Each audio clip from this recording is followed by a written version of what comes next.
I have no memory of this, by the way, but my mum tells me this is what happened because she said it broke her heart. Apparently I got in the car and I turned to her at 4 years old and I said, Mum, I'm not like other children, am I? So at 4 years old, I knew that there was something not right about me, and it wasn't, I don't even think at that point I had a sense of, oh, it's something that's not right with me. I just knew that there was something different because...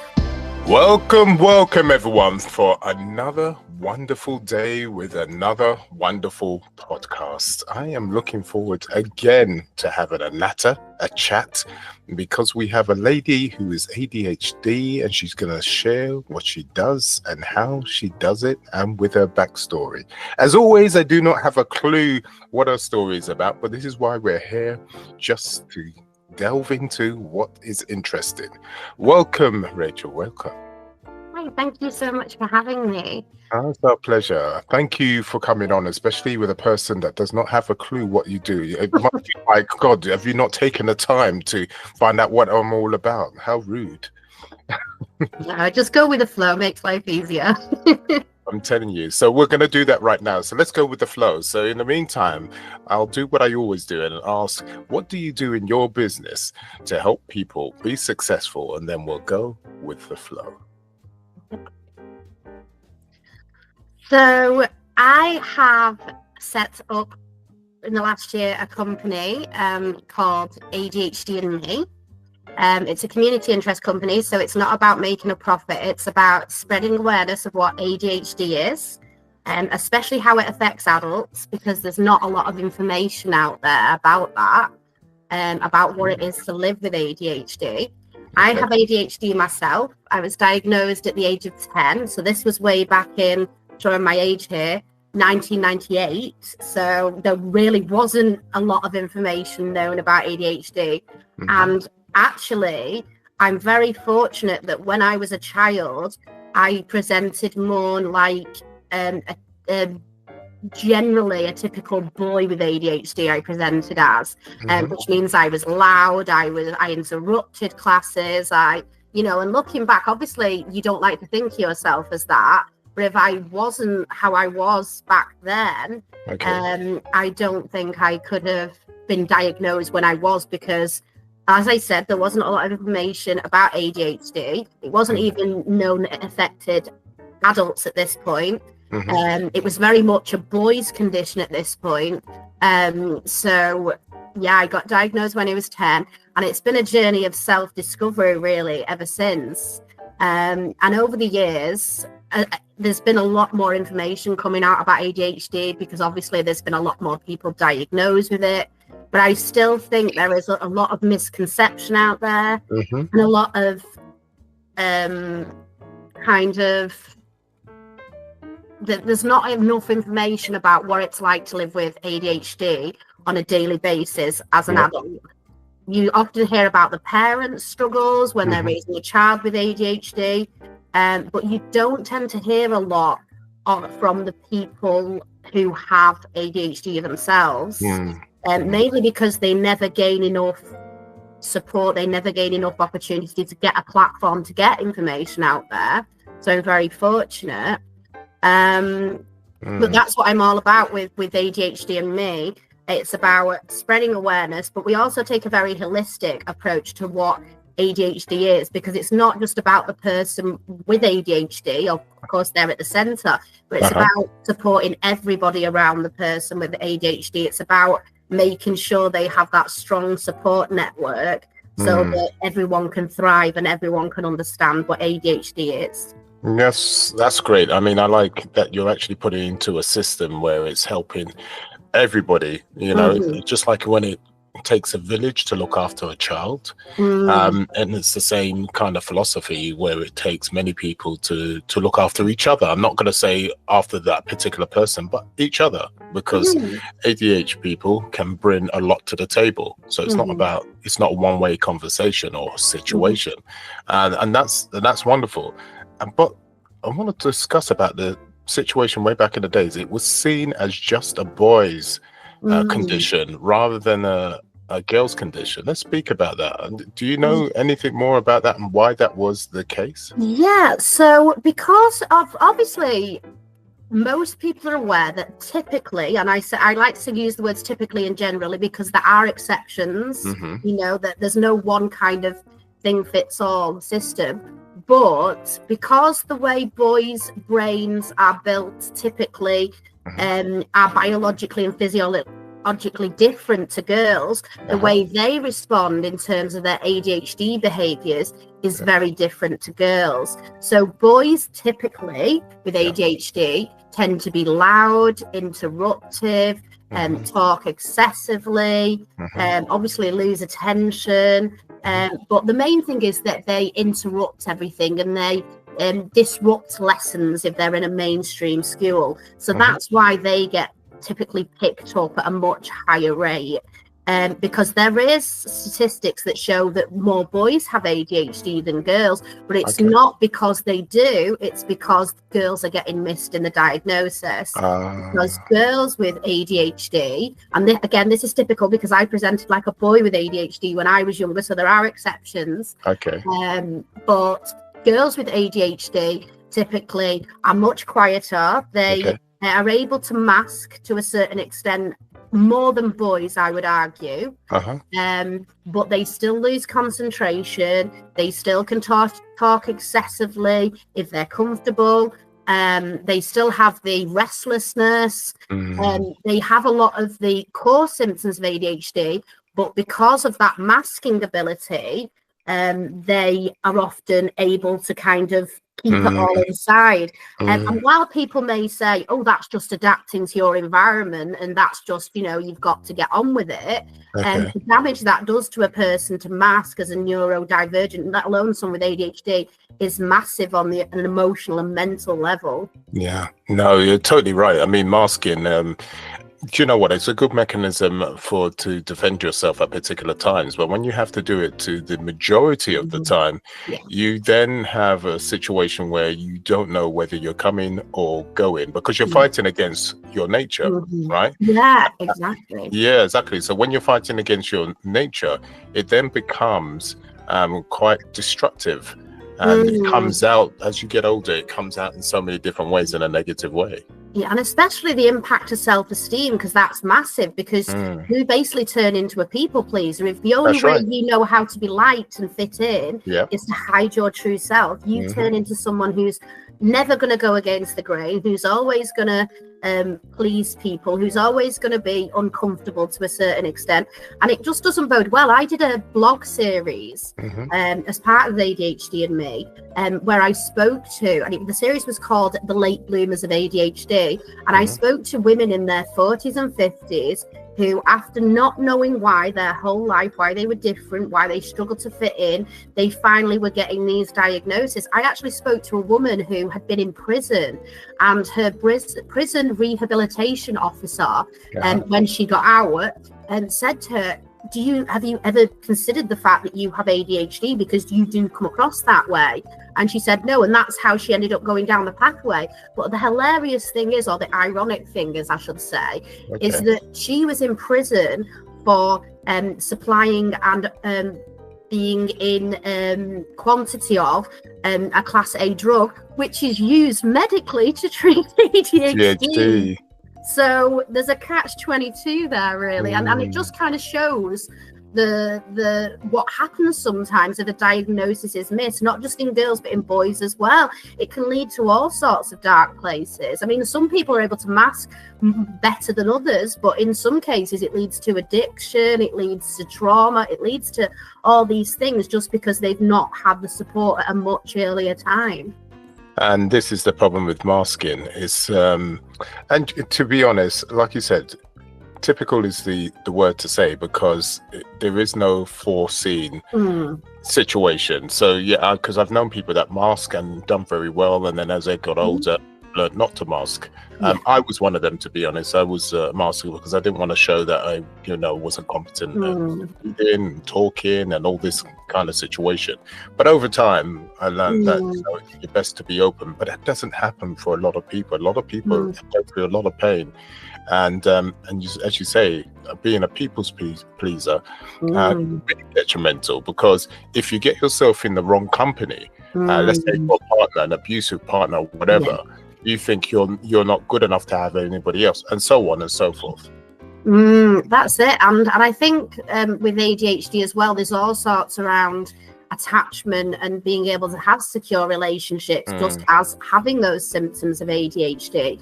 And when I was much younger, particularly in my 20s, I would be in a lot of friendships where I was giving like 90% and other people were only giving 10. And to me, that was normal, because I was like, I've got to chase this person so they'll like me. I've got to chase this person because I owe it to them. And as I've got older, I'm like, and especially since I've had children, I've got to say, it becomes like, well, actually, no, I'm a priority too. So, and I have something to bring to the table. I think that's such a massive life lesson, to learn that you actually have something to bring to the table. I had a friend who wanted to reconnect after we had a very big falling out. And I wasn't very happy with the way I was treated in this situation, because I'm always a big fan of communication is the key. Okay.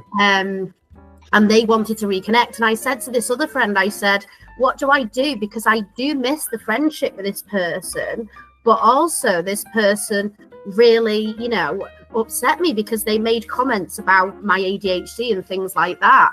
And my friend, who's very wise, said to me, what you've got to ask yourself, Rachel, is, what does this person bring to your table? If you were friends with them again, what do they have to offer you? You're allowed to think like that, not in a selfish way, but in a way that preserves who you are. Like, what am I going to gain by, having a relationship with this person? And it's a lesson I've kind of continued in my friendships that I've made as I've got older. And I tell you, that is beautiful. What your friend gave you actually is a beautiful piece. It's a beautiful gift, because as you said, you're just taking that with you and you're evaluating each relationship that you come with, and you always use that as the mantra, right? And so before you go into a relationship, be that a romantic or be that a friendship, that puts you in a position where you protect yourself as a person, because you're worth something.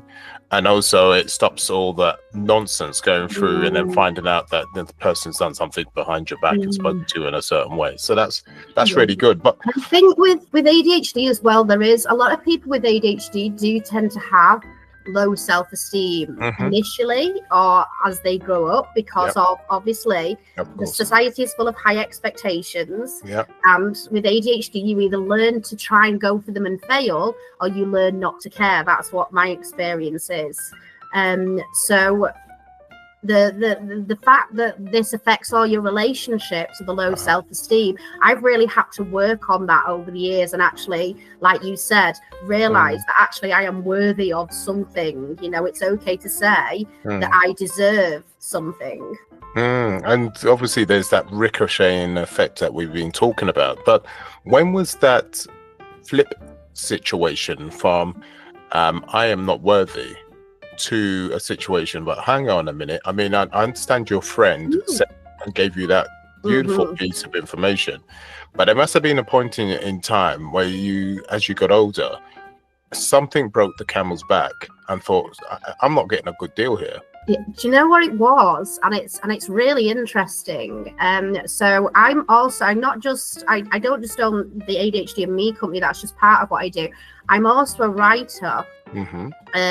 And I would say the journey to finding myself came with writing my novel, which is a part of a trilogy series, but it was very much so therapeutic for me to write that, because even though I wrote it within a fictional context, because it's psychological fiction, it was almost like I was evaluating why I was the way I was and trying to work a way through that through my novels. And the themes within them, so psychological, but I can really see the journey when I look back at the books I wrote, you know, of how I came to an understanding of I am worth something. So you were effectively your own therapist. You was going through a therapy session for yourself. So you was taking on a different role, and by taking on that role, you was able to write this beautiful book because you were writing it from a point of view, not fiction,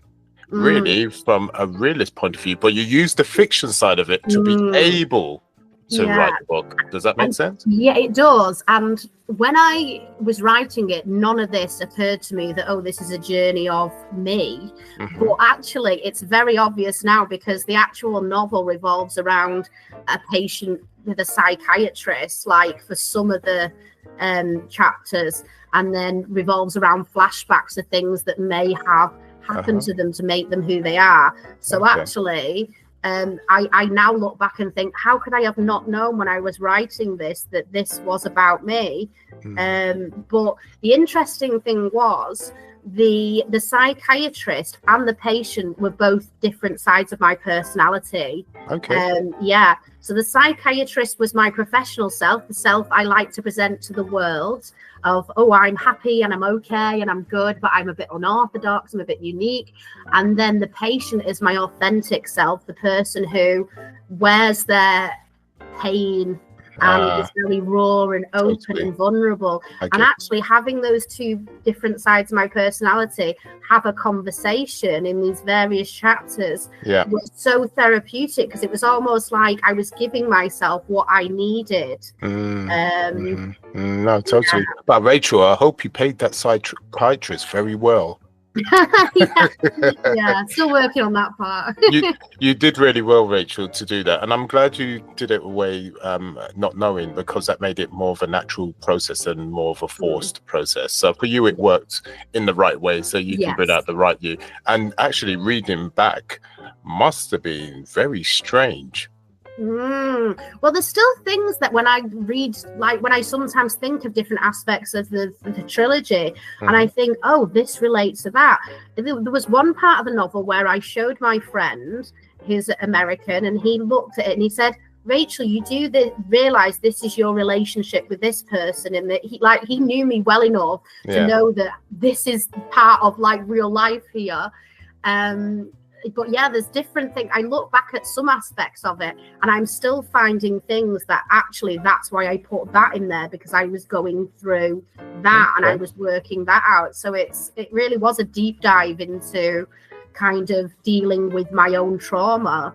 So effectively, when you come back and read it again and again and again, you're always unraveling something new about yourself, not just as a good story to read, but it's about yourself. So the more times you read it, the more you discover about yourself. Yes, exactly. And it came to a point where I wrote the third book, which is a book about closure and how to kind of move on from trauma. But without giving too much away, the villain in this book, I think all writers have moments where they write a villain or a bad guy and they think, where is this person coming from? This cannot be a self-portrait. This is not who I am. And I really had to dig deep on this one. And what I discovered was the villain in book 3 is what happens when two different sides of the personality can't rectify themselves and they become this very bitter, angry person who doesn't like themselves very much. So it's almost like I'd come full circle, because obviously in the first book I was writing these very loving conversations between the psychiatrist and the patient, which was literally like love letters to myself, really. To then have the third book, the bad guy, be the person who hadn't dealt with their trauma and had become someone who was very much someone they didn't like. Oh God. I tell you, 3 books. God, I wish I could write a book. You know what? I shouldn't say I wish. I should do it. I should just try it. You know, I always think everyone has like such an interesting story to tell. It's just how you tell that story on paper. But Rachel, it's a situation. You know, even when I read a book, you know, I don't know. I shouldn't say I struggle. I actually quite like reading, but I do not understand how a person could read a book in like a day or two. How is that possible? You know, it takes me 2 months, to read one book. How can somebody read a book in a couple of days? Is that possible? I think it's just about finding the right book, because it's Really? like a TV series. Like, if you're really into it and it hooks you in the first 10 minutes, you want to binge watch it all within the space of as quick as you can. And I think it's the same with a book. If the story draws you in and you're really interested, then you just don't want to think of anything else. Okay, I suppose you're saying what you're saying. Okay, look, with hindsight, now you had ADHD. You knew at the age of 10, you've had time to look over yourself, grow as a person. Plus, you've done your book, so you know more in depth about yourself. You have this great hindsight now. How far can you look back where you notice yourself with ADHD? You're looking at yourself as a crawler, baby, primary school, whatever the case may be. When do you see those attributes of ADHD come through? I think it was probably around the time of 8 or 9, so probably not long before I got diagnosed. Now, the difference is I always knew I was different. In fact, when I started primary school reception, and my mum picked me up, I think, from my first day of school, or the first week or something like that. I have no memory of this, by the way, but my mum tells me this is what happened, because she said it broke her heart. That apparently I got in the car and I turned to her at 4 years old and I said, "Mum, I'm not like other children, am I?" So at 4 years old, I knew that there was something not right about me, and it wasn't, I don't even think at that point I had a sense of, oh, it's something that's not right with me. I just knew that there was something different, because other children were more than happy to sit down and listen for long periods of time. I didn't understand why they wanted to do that. I just wanted to play, and I didn't necessarily think that was a bad thing. Yes. Yeah, I get you. So you saw a contrast between you and your peers, and because that contrast was there. So was it exacerbated due to the type of school you were at? It was? Okay, yes, it was. I mean, the first primary school I was at was there were some nurturing teachers there, and I'll never forget, I dedicated my first novel to my year 1 teacher, because even now, as an adult, I can't remember anything specific she said, but I remember how she made me feel. And she was one of the only teachers I have known who didn't make me feel like I was just a naughty child. She put the time and effort into me as a person with value. And that really made such a huge difference to me. But the school as a whole was not good. And actually, my mum has had a really negative experience with that school. She was dragged into the office nearly every week saying, your daughter's done this, your daughter's done that. In fact, the head teacher said to my mum in one meeting, "Oh yes, and the play therapist that she was at the other day said that she displayed inappropriate behaviour." And my mum said, "I was at that play therapist session. I don't recall any inappropriate behaviour." So she actually then rang up the play therapist and said, "Can I ask what this inappropriate behaviour was that my daughter was supposed to have done?" And they said, "At the end of the play therapy session, your daughter then hugged the play therapist." What's wrong with that? My mum went mad. She was was like, serious? "You think you can play with my daughter for 2 hours and you think that you can class a hug as inappropriate behaviour?" That's Then ridiculous. she went back to the head teacher and said, "No, there was no inappropriate behaviour." My mum was such a strong advocate for me. I mean, we didn't always have the best relationship because of my ADHD, and she had issues as well. Right. But my mum was always in my corner advocating for me. That's just absolutely disgusting. So a hug is inappropriate behavior. In my book, that's a positive thing, especially when positively spending some time with someone. I think that would be natural, just to give some gratitude, right? And I think a lot of people would agree with that. I don't think there's not a lot of people who would think that's inappropriate. But the problem is, the head teacher was using this term inappropriate behaviour like a weapon. Yes. And actually, my mum pulled me out of that school when I was in year 3 or 4 and changed me over to a new school, which was a little bit better at dealing with my behavior and things. Right. But I just think there wasn't enough information at the time about ADHD or how to help someone with ADHD. No, and totally high school, right. to be honest, was even worse because, you know, if you're different, then a lot of the time high school is a very negative experience. You know. So your support system was your mother at the time. She was an advocate for you, definitely. What other support systems did you have? Obviously, you didn't have the school. You had some teachers, yes, which is the teacher you was talking about in particular. But did you have any other support systems in any way, even though they may have not known you had ADHD, or did? Not really, no. And I think that's a very sad thing because, you know, I had friends, but again, friends didn't realize why I was different. You know, I didn't even know why I was different. And I think that's such a hard world to navigate, you know, and while I had support systems in the form of my mum and the form of certain teachers who are willing to put the time and effort in, there was no answers. And I think that was the key thing, you know.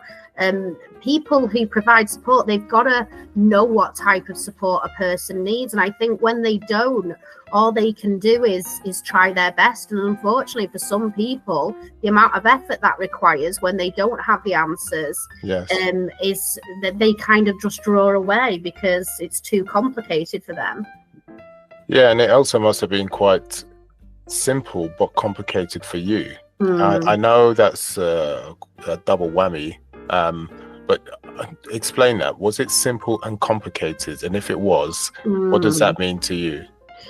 It was simple at the time because, like I said, when I was 4 years old and I knew I was different, I didn't think there was anything wrong with being different. It was only as I went through mainstream education and under this school that I learned that the way I was different was not necessarily a good thing. In their eyes, I now know very differently. You know, it's a lot more complex than that. But at the time, it was horrible. You know, I think the worst part was between ages 8 and 10 in terms of knowing that I was different in a bad way, but not having any answers. And then obviously, then I had to go and deal with high school, which was just a very toxic experience in itself, really. In what way? Well, I made the mistake and I was very naive. And I think a lot of people with ADHD are to a certain extent because they don't really develop emotionally in line with their age as a child. Okay. So I was very naive. So in year 7, I made the mistake of telling everyone that I had ADHD. I was like, oh, it's fine. I've got ADHD. That's why I'm different. Because I was so happy to have this answer of this is why I am. I just was like, I've got ADHD. That's why I'm different. That's why, you know, I'm like the way I am. But because people didn't understand what it was and they only knew it was something to do with the brain, they were all like, oh, she's a psychopath. You know, she's, you know, they actually were calling me psycho. They would goad me. It was horrendous. And the school that I went to, hold on a second. How did that make you feel? I mean, going through the psycho thing, and you must do. I'm sorry to stop you. That's fine. I'm just trying to find out how you felt as such a young child. You know, having to spend most of your time of your day at school, because let's be realistic about this. Most of your time, your waking time is at school. And so you're having to deal with the psycho thing on a daily, probably hourly basis. It was that bad. Was it that bad? It was, yes, every lesson. Right. So you're having to deal with this on an hourly basis. So how did that make you feel? Did you feel great, how can I say, isolation because you didn't have anyone on your corner? Just take us through that point, how that made you feel and how you navigated that. Yeah, I mean, firstly, I think I'm very fortunate that I was a very resilient child, or stubborn for want of another word. And, you know, I enjoyed reading books where the person stands against adversity, and I think that bugged off on me. I had a very strong moral compass, so I knew what was happening to me was not right. And that helped a lot, but it still was horrific putting up with it on a daily basis. And the school were absolutely, looking back, were not good at dealing with it at all. You know, I even had the head of year.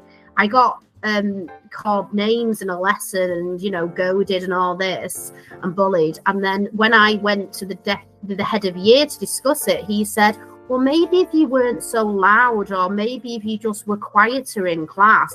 And obviously for someone with ADHD, that's the equivalent of saying, well, maybe if you didn't have ADHD and you didn't struggle, you'd be fine. You know, it just wasn't what I needed to hear. I needed to hear that what they were doing was wrong and that action would be taken against the people who needed to be talked to about it. And in fact, you know, I don't want to, you know, brag or anything, but, you know, as I've got older, I've got an appreciation of how I acted in certain moments. And when I was in year 10, this is where my writing came from, by the way, because writing for me was a form of expressing myself. So firstly, I started writing poetry about bullying and how it made me feel. And I kept it to myself, but it was a very therapeutic thing because I was able to put on paper, this is how it's making me feel, even if I couldn't share it. Then in year 10, I was in computer class and I had my poem up on the screen because obviously distracted, wasn't really paying attention to what was going on in the class. And one of the bullies actually read it behind my back. And I looked at her and I thought, oh, here we go again, it's going to kick off. And she just went, I'm so sorry, I never knew I made you feel that way. And before I knew it, people in the class were asking me to print the poem off for them. And it had gone around the entire school. And while I can't say the bullying stopped after that, it was never, ever as bad as it had been previously. So again, it was almost like I was my own kind of person who stepped up and let people know how I felt, and then obviously made a situation somewhat more bearable. Okay, being bullied while having ADHD, how far did that thread go? I'm very lucky that it rarely went physical.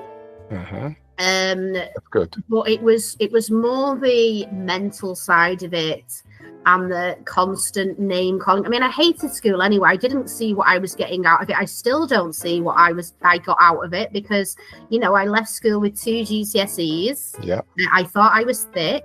So for me, I still don't see the point of high school. For me, it was more of a negative experience than what I got out of it. Yeah. No, God, I'm so sorry to hear that. No, it's fine. But again, it was a journey because I left school thinking I was thick and then went to work. And actually, after gaining a lot more life experience, I then actually ended up going to university. And when I was at university, I absolutely thrived because I got to second year of university and I wasn't doing too well in terms of academic. I was getting thirds, you know, the lowest basic grade before you fail. And I actually said to myself, no, Rachel, that you're doing yourself a disservice here. You need to declare you've got ADHD and you need to get the support that came with it. And after I declared it, I got a study skills coach. I got equipment like that helps you to, do a mapping software for like helping to organize your thoughts. And I absolutely flourished to the point that I left university with a first-class degree. And I cannot tell you how it felt to walk across that stage, having felt leaving high school thinking I was thick, to then walk across the stage and having received an award for the best overall performance. It was like something out of somebody else's life, I can tell you. I just felt like I was living an absolute dream, like I was walking on air. That's so it should be. You worked your ass off. It wasn't easy. I mean, you had quite a difficult journey. There's no two ways about it. And the second year of thinking that, you know, it's not going to happen, and for you to turn it around, I take it as a 3-year degree. Was it a 3-year? Yes. So you turned that round in the last year from almost failing to, you know, literally passing with top honors. That's just an amazing journey. And it just goes to show the difference that it can make if you actually seek the support that you need. It's not about saying, you know, I'm weak, so I need the support. It's about actually being strong and saying, look, I love myself enough to get this support because I deserve to get my very full potential. Yeah, yeah. Well, you did well, Rachel, because I didn't do that. I had a problem when I found that I had dyslexia, first of all. And then once that happened, I thought, oh, there's no way I can, put my head down on whatever and get the support. And I just didn't even think that it was possible. So to hear stories like you said, no, and, I just need to ask and etc. And you've gone forward. It's just going to inspire so many other people listening to this right now. So thank you for sharing that. I should just add as well that I think my university made all the difference. The university I went to was so good at dealing with people with disabilities and learning difficulties. Whereas I then went to another university and did my teacher training. And it was horrific, totally different experience. So this is the real story. University made all the difference. Oh, the difference. So you hear that, again, listeners. It's the support provided. Yeah. So listeners, no matter what you're doing in life and where you're going, do make sure that you're going to get the support in that particular area, be it at university or be it at work. You have to see if the people that are going to be around you are going to be supportive. So that's a good thing Rachel's actually brought up, because it's not a straight cut cookie, as to speak. So let's talk about more of your business, what you've just started to do. Speak about more than that and how this is going to help people, how you structure things. Just let me know. So a few years ago, I think we're going back to it would be about three and a half years ago now, I realized while ADHD in itself is on the increase in terms of what it is and how it generally affects people, that there was nothing to show how it affects somebody on a daily basis. So from that, I decided to start doing a weekly blog of what it was to live in my life with ADHD and things that had occurred for my ADHD. So I got in touch with somebody who helped me to set up a website, and I was getting good traction. And then one of my friends, the same friend who actually said, what does someone bring to your table, actually said to me, oh, a natural progression would be a podcast. Then I started a podcast through that. And I then after I started the podcast, I thought, this is turning into something that could really help people learn more about ADHD. So from that, I then set up as a community interest company and expanded my website to be like an educational site where people can go learn more about what it is to have ADHD, find out if maybe they might have ADHD, and all the information about like medication, because obviously we're going through a shortage with that in several different places, and just get access to that information that I kind of wish I'd have had when I was younger. So you're trying to put in place the support that you didn't have. It's the same thing that I did. It's not exactly, but that's one of the reasons why I set up this podcast, because I suffered for many years, and only the last year and a half, 2 years have I turned my mindset in the place where, right, I can go forward and start reaching my goals, but I don't want anybody else to suffer like I did for way too long. And do you not think that's such a remarkable human quality, to turn your suffering and your pain into something that can actually help others? I think it's such a wonderful part of being human. Yeah, it is wonderful. And also when you have enough strength to be able to show your pain, to be vulnerable, I think it's really important, because it also adds the trust that is needed for people to think, okay, I get where you're coming from. I'm in that place where you were. Maybe I can do it too. I think it's important for us to share our stories and, come up with cue points and what can be done to forge forwards and to be better. And when it comes to any neurodivergence, be it ADHD or autism, anything like that at all, to be honest, I don't think it's me personally, I don't think it's a disability. I think it's a situation where it can be difficult, but I think we have strengths and weaknesses. And yes, when you're autistic and when you have ADHD and dyslexia, it can be difficult. And I know that because we've lived that, right? But just like anybody, regardless whether you have neurodivergence or not, you have difficulties in life, and it's best to focus on your strengths to go forward. use those weaknesses if you can to get better. And if you can't, you use somebody else to help you or to support you. You use technology to take over on that fact and just focus on what's positive, because what is positive with us, a lot of people do not have those skills. So why just focus on those negative things where other people have better skills than you on those negatives when you have better skills than them with your positives? Focus on that, offer those skills, you know, and then you can forge forward without feeling you're in this big hole of, you know, I can't do it, I can't do this. And I totally understand where people are coming from, because I've been there, I've done that, right? I've done that. But what I've noticed is that I don't have to be good at 100% of things. I don't have to be the best at 100. I just got to be good at what I do and focus on that. And you know what, Rachel, when I did that, people were amazed. Well, why don't you use those skills? Because you've always had those skills. I've been telling you for years. I said, exactly. Yeah, I know you have. I know you have. You know. Yeah, you know what? I think though society encourages us to so compare ourselves to everybody else through social media, through the TV, and actually, it's okay to say, I am who I am, and this is what I can bring to the table. You know, I'll never forget. I mean, some of the friends I've had over the years have given me such insight into things. And one friend, I remember, she said, "You're allowed to be a work in progress and a masterpiece simultaneously." And I've never forgot that, because it's okay to say, "I'm good enough, but I can be better." Yeah. Of course, and that is what life is all about. Look, and I say this to in a few of my podcasts, I always say is that it is okay to fail.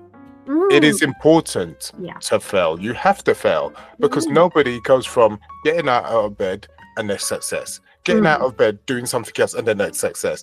If you want to learn to walk when you are a child, you will stumble until you can walk. If you want to learn a degree in A, B, and C, you will fail during the years until you are better. That is life. Exactly. So you should flip it and think, I am looking forward to failing, because the quicker I fail is the quicker I will pass. I have to go through 10 steps to be able to run. So the quicker you do the 10 steps, you can run. Exactly. And I simply see it as that. It took me some time to get to that stage. So again, it's not as simple as that. Yeah. But actually, that's like a very common theory. Like the theory, and because my degree is in early childhood studies, by the way. And so a common theory and a very universally accepted theory is how children learn is exactly how you said. They learn better by doing than someone just saying to them. Like, for example, if he's constantly saying to a child, hold on to the banister because you're going to fall, hold on to the banister, you're going to fall, they may not listen. But if they nearly fall or they do fall, that's going to make more of an impression. Now, I'm not saying we should be wanting all children to fall down the stairs, but what I am saying is you learn more through experience than you do through simply being told things. Totally, and you should look forward to that experience, because the quicker you do that, the quicker you get better in things. So Rachel, thank you for your beautiful words of wisdom. Thank you for your backstory and all the support that you do for the neurodivergent community. I really, really do appreciate it. Unfortunately, we have to put a line in the sand. I wish we didn't, but I have promised myself I would stop it before an hour. Otherwise, I'm a chatter. It ends up being 2 hours, and I don't want to put people to sleep, honestly. Well, thank you so much for having me. It's been a pleasure. No problems. And one thing, if you gave one thing to the listeners here, one thing that motivates them, what would be that thing? Oh, that's a tough call, because I think I've learned so many life advice over the years. But I'm going to quote something my mum told me when I basically bombed most of my GCSEs. And it's, life isn't just determined by the choices you make. It's how you deal with the consequences of those choices. No, so it's basically the choices we make that define it. It is. It's what you do with them, which is what makes the difference. And you are totally, again, Rachel, I said it was going to be a good conversation, didn't I say that, listeners? It was well worth an hour having on. Was it not waiting to listen for this and listen right through? Absolutely perfect. Rachel, thank you for your time. I really do appreciate it, and we all do. Thank you so much. It's a pleasure. So before we go, how do people contact you? So they can contact me through the website, which is adhdandme.org. That's to do with anything to do with finding out more about ADHD, or if they're interested in some of my authors things, they can check out reharper.com. And with that said, I will have the information down below as always. You can copy and paste, click away to your heart's content. But as you can say, she's taken the journey of some hardship that you can see is you understand how she can help you along your journey, because she knows exactly what you're going through. So contact her. She's resonating with you and you cannot go wrong at all. In the meantime, I will say looking forward to seeing you soon. Make sure you subscribe and you like and all those other wonderful things, and sayonara.